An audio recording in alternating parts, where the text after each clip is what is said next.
These are the times rookies humiliated NFL legends. Starting with the time Josh Allen practically juked Kiko out of his pants. He eludes another potential sack here, keeps it himself, still going, and runs out with a first down. Even as a rookie, Allen was making defenders look silly. And you might not have heard of Jonathan Baldwin. That is, unless you've seen him become Brian Dawkins' father. Since one time, Baldwin caught a football behind Dawkins' back. And believe me, it wasn't a pretty sight. It's one thing to make a veteran look bad, but it's another thing to make this play against an NFL legend like Brian Dawkins. And it looks like Jalen Ramsey is well on his way to becoming an NFL legend, especially because of what he's doing to legends. Because let's talk about when Ramsey straight up embarrassed LaShawn McCoy, where Ramsey tackled McCoy by picking him up and throwing him to the ground. Damn, Ramsey is vicious. Let's talk about the time Juju Smith-Schuster absolutely leveled Vontaze Burfict. Say what you want about Juju, but this dude was a monster during his rookie season. In fact, Juju once set a peel-back block on Burfict so powerful that it launched him to the ground.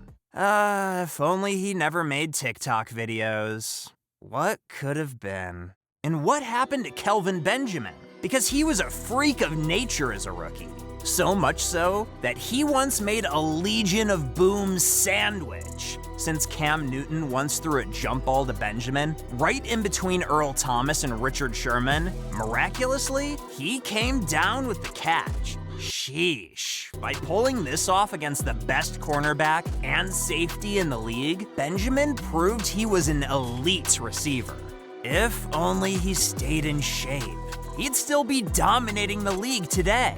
On that note, let's transition to Mike Evans, who is still elite 9 years into his career. And do you know why? Because 6'5", 225-pound Mike Evans ain't afraid of nobody. In fact, Evans made his presence known even as a rookie. One time, Evans was running down the field against Terrence Newman when he chokeslammed Newman to the ground.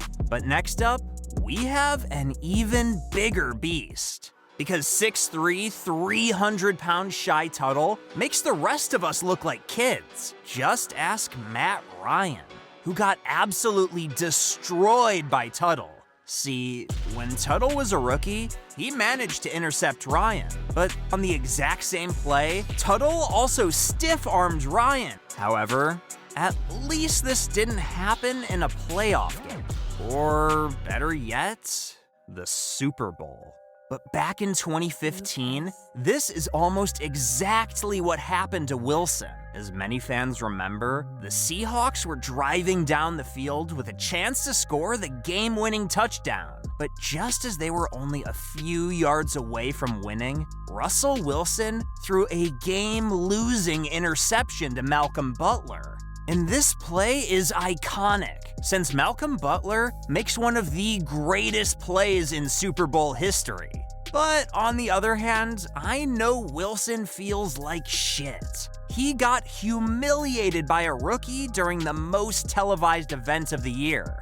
But this brings us to another play, which ended a game. This play is the time when Patrick Peterson blew by the entire Rams defense for a 99-yard punt return in overtime. During this play, multiple defenders went flying left and right. It takes a lot of mistakes to let something that bad happen. Similarly, I can't get enough of this next play because Zach Wilson bamboozled the Jaguars last year. Wilson will somehow escapes. He's going to run for it.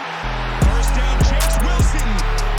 Plenty of green grass. Wilson stays in bounds. He's still going. Anyways, let's move on to Randy Moss's legendary performance on Thanksgiving against the Cowboys. Because back in 1998, Moss burst onto the spotlight with a 3-catch, 163-yard, 3-touchdown outburst. And Moss made them look goofy.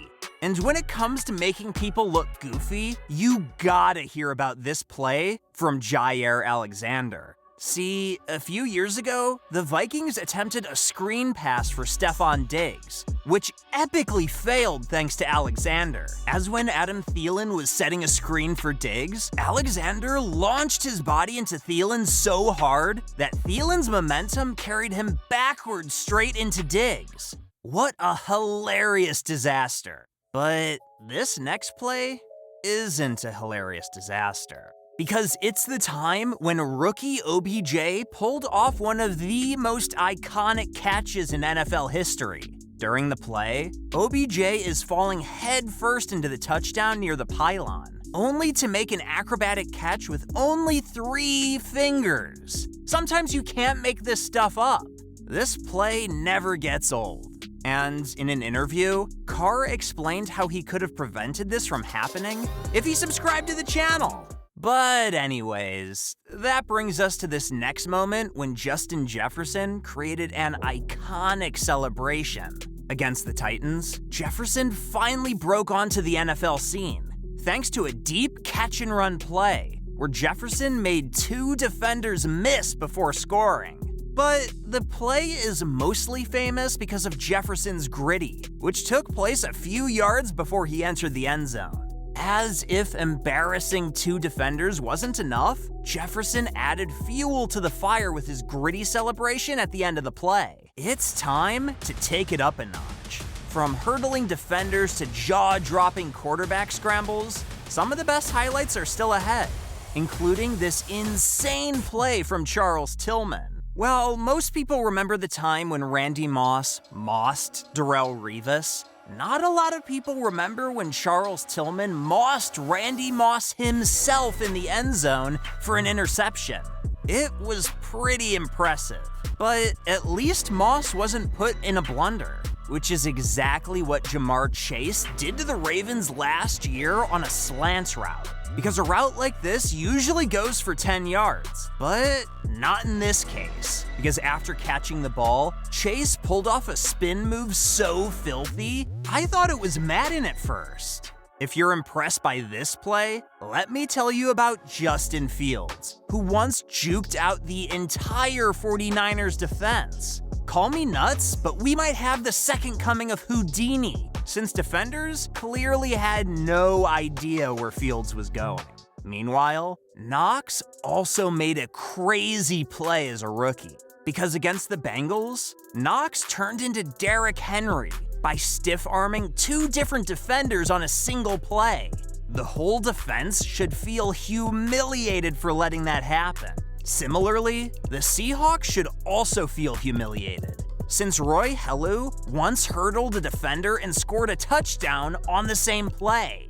But now, this brings us to our final play from Julio Jones, who was a menace as a rookie. And if you want to learn why, check out his performance against the Colts in 2011, where Jones miraculously made a diving catch in the end zone with 2 defenders draped all over him. It was so spectacular that the referees didn't even believe it at first. But I couldn't believe one NFL player spits on people, and that another tried to break Aaron Rodgers' ankle. And I know you want to hear more about that, so click this video right here.